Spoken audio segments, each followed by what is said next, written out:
बिस्मिल्लाहिर्रहमानिर्रहीम। अस्सलाम वालेकुम। मैं हूं आपका मेज़बान वसी शाह और आप देख रहे हैं ज़बरदस्त। अहले वतन को बहुत बहुत ईद मुबारक। और नाज़रीन, आज जिस शख्सियत ने हमें ज्वाइन किया है वो हकीकतन किसी तारुफ के मोहताज नहीं है। आप साबिक सफ़ीर रह चुके हैं, आप पढ़ाते रहे हैं, आप कॉलम नवीस हैं, आप ड्रामा निगार हैं, आप शायर हैं और बेशुमार अवार्ड्स के हामिल हैं। मोहतरम अताउल हक कासमी साहब, हमेशा की तरह चहकते हुए। पता नहीं, ये तो आप ही बता रहे। और कासमी साहब जो हैं ये पाकिस्तान की अलामत हैं और फर्जंद लाहौर भी हैं। और एक और पाकिस्तान की अलामत और जो फर्जंद कराची हैं उन्हें भी हमने आज मदऊ किया है ईद के इस मौके पर। हमारे साथ मौजूद हैं अनवर भाई।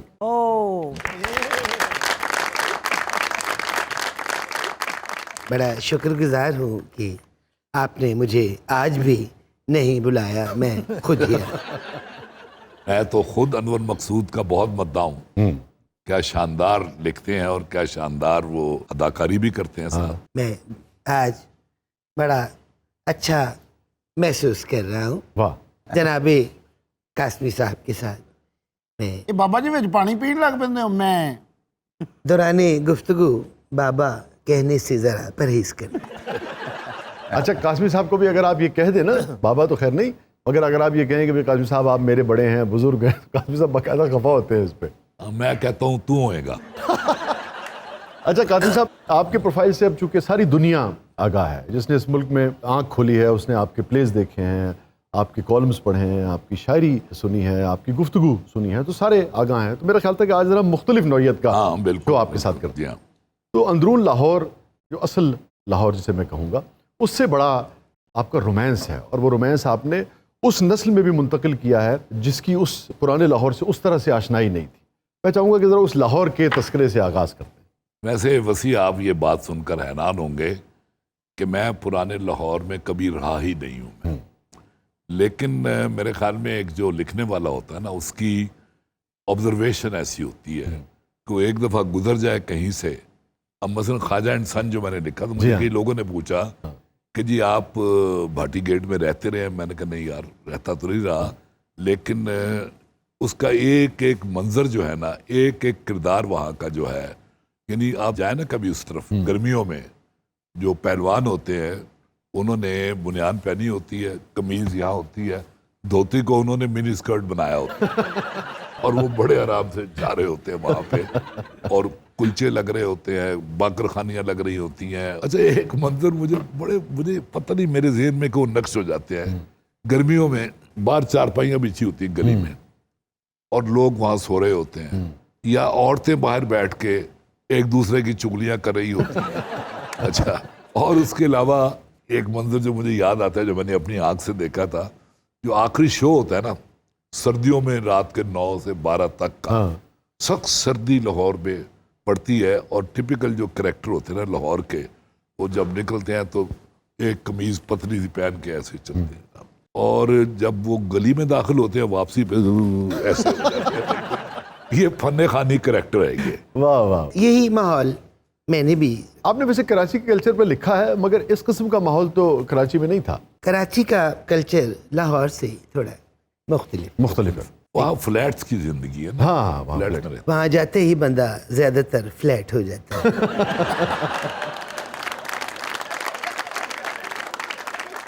उस जमाने में एक साहब होते थे, मनफी खबरें सुनाना उन पे ख़त्म था। हाँ, यानी ख़ास तौर पे मसलन जब मैट्रिक का रिजल्ट आना होता था ना, तो बोर्ड में उनका कोई वाकिफ था, वो जाके जिन बच्चों ने इम्तिहान दिया होता था उनके नंबर लेके पहले पता करते थे। पता क्या करते थे? पता सिर्फ ये करते थे कि उनमें से फेल कौन कौन हुआ। फेल हो। उसके बाद जब रात के 2 बजते थे, आपको पता है कि ये जो कस्बे होते हैं जी, उनमें तो ये हू का आलम होता 9 है बजे रात को। तो बिल्कुल सो जाते हैं सारे लोग। हाँ। तो वो, कहते यही है। तो वो वहां जाके कुंडी खड़काते थे। अच्छा, सारा घर जाग उठता था। वो बड़ा जो होता था घर का, वो बाहर बालकनी में आता था, ये नीचे से आवाज देता था, चोई साहब मुंडा फेल हो गया जी। उसके बाद मुंडे की चंगाड़े सुनाई देती। उसके बाद फिर दूसरे घर, मलक साहब मुंडा फेल हो गया जी। और सारे घरों में स्यापा करवा के सुकून की नींद हो जाती। और दिन को भी उनका यही काम होता था। थड़े पे बैठ के और जी इन्हों की कुड़ी जड़ी है फलानी तौबा तौबा जी असी भी धीया भैड़ा बने असी क्यों किसी की गल करिए और सारी कर जाते थे बात। ये नेगेटिव लोग, बल्कि एक नेगेटिव आदमी मैंने एक और जगह भी देखा, उसने तो खैर हद की हुई थी। वो तो सारी जो चीजें पढ़ता था मौत के बारे में पढ़ता था, किताबें भी मौत का मंजर, मरने के बाद क्या होगा, हुस्न परस्तों का अंजाम। शेर भी उसे ऐसे ही याद थे, दबा के कब्र में सब चल दिए, पता नहीं क्या, जरा सी देर में क्या हो गया जमाने को, वगैरह वगैरह। और यकीन करें उसने अपनी जिंदगी में अपनी कब्र बनाई हुई थी जिसमें लेट कर वो अखबार पढ़ा करता। और फरिश्ते कई दफा खबरें सुन के जाते।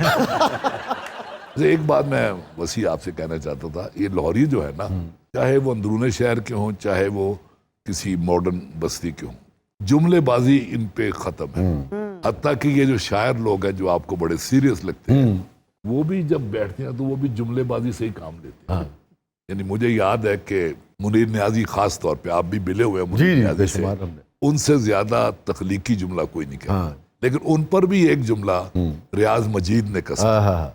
वहां हम फैसलाबाद के मुशायरे में थे, वो कहने लगे मुनीर साहब के गर्मियों के दिन थे, शाम को ठंडी हवा चल रही थी, तो मैं और सुगरा उनकी भी, हम सेहन में बैठे थे, तो एक बड़ा खूबसूरत सांप, अब सांप को भी वो रोमांटिसाइज कर रहे हैं, काला सा सांप, ऐसे फन उठा, सांप उनका रोमांस तो था ना। हाँ, लेकिन ये औरतें बड़ी जालिम होती हैं। सुगरा ने डंडा उठाया और सांप को मार दिया। रियाज मजीद पास बैठा था, कहने लगा असल में जी उसने सोचा कि एक घर में एक ही होना चाहिए।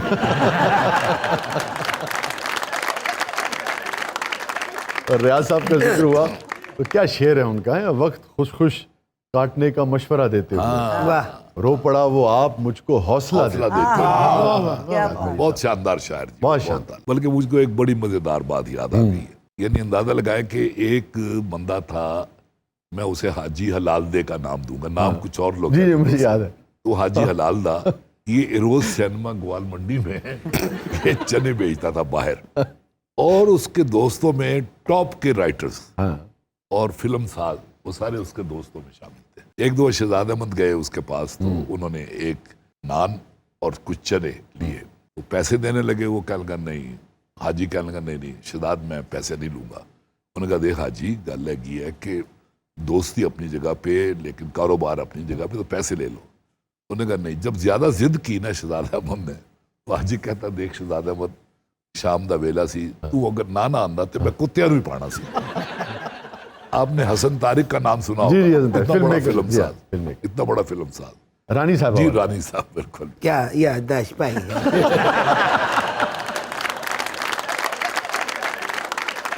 वो हसन तारिक गए हाजी के पास और उसे कहने लगे यार मुझे लोगों ने बताया कि तुम मुझसे नाराज हो। कहने लगे नहीं जी मेरी आपकी क्या नाराजगी बनती है, आप इतने बड़े फिल्म साज, मैं गरीब चने बेचने वाला।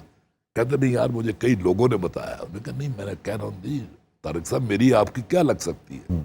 जब ज्यादा इसरार किया ना हसन तारिक ने, तो हाजी हलालदा कहता है कि बात यह है जी हसन तारिक साहब, आप जो फिल्म बना रहे हैं ना, जब ये फिल्म कंप्लीट हो जाएगी, सिनेमाओं में लगेगी, फ्लॉप होगी, मेरे सामने छोले लाओगे, फिर टाड़ी मेरी लगेगी।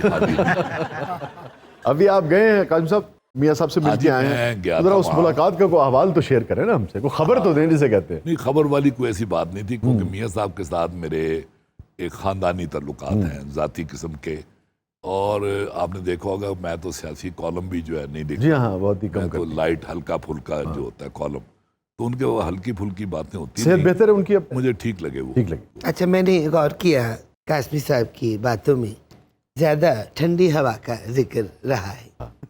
हर वाकई में ठंडी हवाएं लाहौर का एक खासा रही, बागों की वजह से और नहर की वजह से। ओके, शाम तो कराची की भी बड़ी खूबसूरत होती है। हाँ बल्कि बहुत अच्छी, बहुत अच्छी। कराची की भी, हैदराबाद की भी। हाँ, हैदराबाद की भी लाजवाब। मैं इसी से बच रहा था।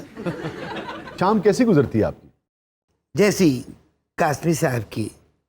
अगर आपको पता हो ना कि मेरी शाम कैसे गुजरती है तो आप ये बात कभी ना करें।